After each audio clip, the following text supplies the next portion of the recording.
situation where you're like, okay, what makes our team come better? And you go through the list and you're like, well, all of these suck, so might as well pivot into something a little bit more. Can do about it, given the pressure that G2 have gotten in the bot side of the map. And this is definitely the game state that G2 want to find themselves in the other game. Is Braum, he has a really rough time against Enchanter supports. I wouldn't be surprised to see this pressure continue from Yike, though, as actually he's going to be engaged on. They're converging. LeBron flashes for this because he wants that concussive blows, and he's going to find it onto Yike. He takes damage, though, in the meantime, but you can see mid lane is fighting out on the back while Yike tries to kite around Hansama, flashes out as LeBron becomes first blood. Ice goes on in and wants to go to melee range, but Caps is there first.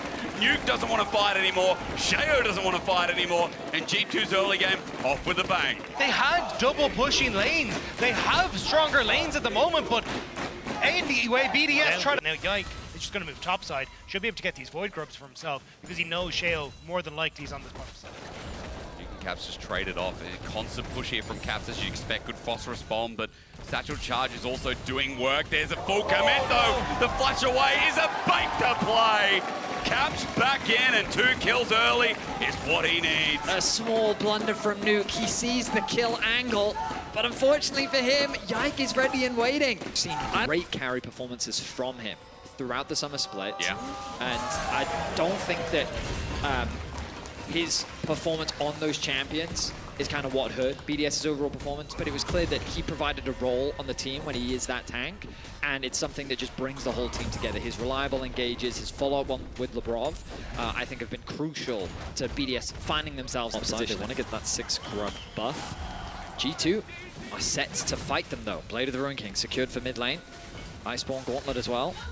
It's already started. The arrow kicks us off. It's into the Braum, but he blocks the damage. The counter engage from Sheo is there. Now for the Seraphine ult, we sing a song, but it's into Labrov. Again, Caps wants the kill on him, so he jumps on in, but Labrov, with his final breath, baits him through. Ice gets over the wall and starts battering away. Caps lucky to be alive, as well as we got blinking health bars, but Hansama is now controlling the fight. He dodges the Mystic shot from Ice. He dodges the rest of the fight from BDS, and G2 dodge themselves what feels like a point of power as they win this fight, equalizing 7-0. It's a 4-0 fight in favor of G2. It may even turn to 5 as Broken Blade has found Adam, the shield, the Braum, the flash. Adam close to dying himself, but he presses W. Labrov gets the kill.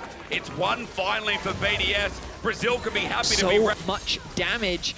And with that spike also secured for Caps, it just went their way. Sheo in trouble. Redemption's coming down, but Caps is in. He's feeling himself this game, and G2 finally signs of life in this series. Hansama flies through as well, and Nuke gets slowed down, has to flash away again. Dragon will be theirs, and last game was nothing close. that BDS can do. G2 consistently showing up and finding those moments to pick them off. They thought it was going to be a trade before the Rift Herald on top side, but G2 just going to take Dragon. Reliant on G2 either making mistakes or BDS being like very clean and crisp on their execution. Like this, maybe Undertow comes through. Yike is behind him though, so I don't know if Adam can really 1v2. He sees him and says, nope, I'm getting out of there. The rocket jump is there. Here comes a Redemption on top of that. Caps back up the full TP as well. Sheo also brought in the Thunder. A double flash on G2, but they're still so good in this fight. You can see Broken Blade zones them off, sends them packing. Labrov over the wall, helps out for the time being. There's his ulti, is disengaged from Broken Blade, stops him in his tracks. Hansama now ready to fly as well. Ice doesn't have much matter to contribute, and for G2, top turret was what they came for. Caps is never alone. No. Yike is always in his back pocket and is just there to make sure that he can force BDS back. They will get the tower. How much more can they get though?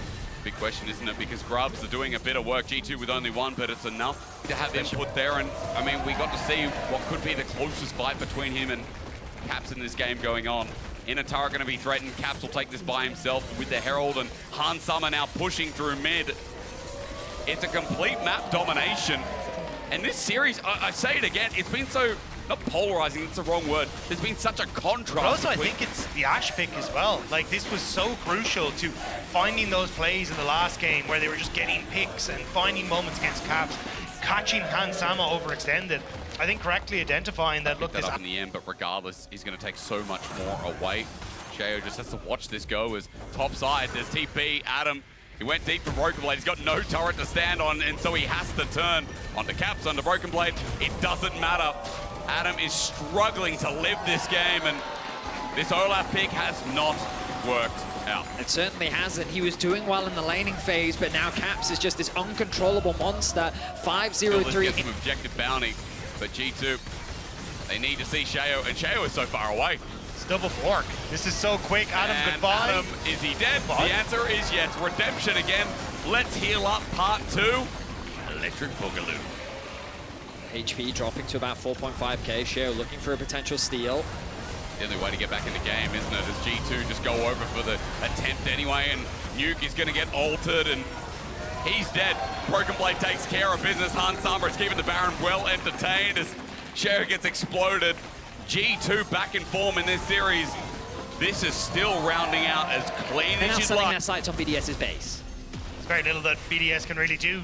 Bottom tower going to go down. Nuke going to take up his regular spot. Split push on the side. Actually, going to try and come across the mid because they see Caps, but I don't really think there is much that you can do here because you've got several members of BDS on top side, so they just lose the inhibitor. Broken Blade under turret, cares not. I mean, look at the shielding. He walks through, walks back in. He's like, hang on a minute, we're still fine. He paints turret for the whole transaction. Inhib drops with it too, and BDS just don't know what to do. As Betty has already said, it does feel like their options have been limited. We've gone from game 1 where BDS can chill and let their comp do the talking to game 3. It's like getting a fully well done steak when you ordered medium rare.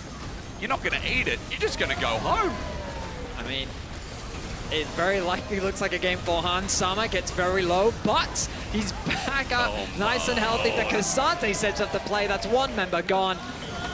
27 minutes in, G2's looking to bring us to game 4. It's 12-1, it's 3 dragons to 0. It is a gold lead unsurmountable. It is G2 who've risen to the occasion, woken up to the series, and finally we get to see the power of these individual members. Cap spaces are back, and BDS in this game have been shut up. We got a series on our hands, boys.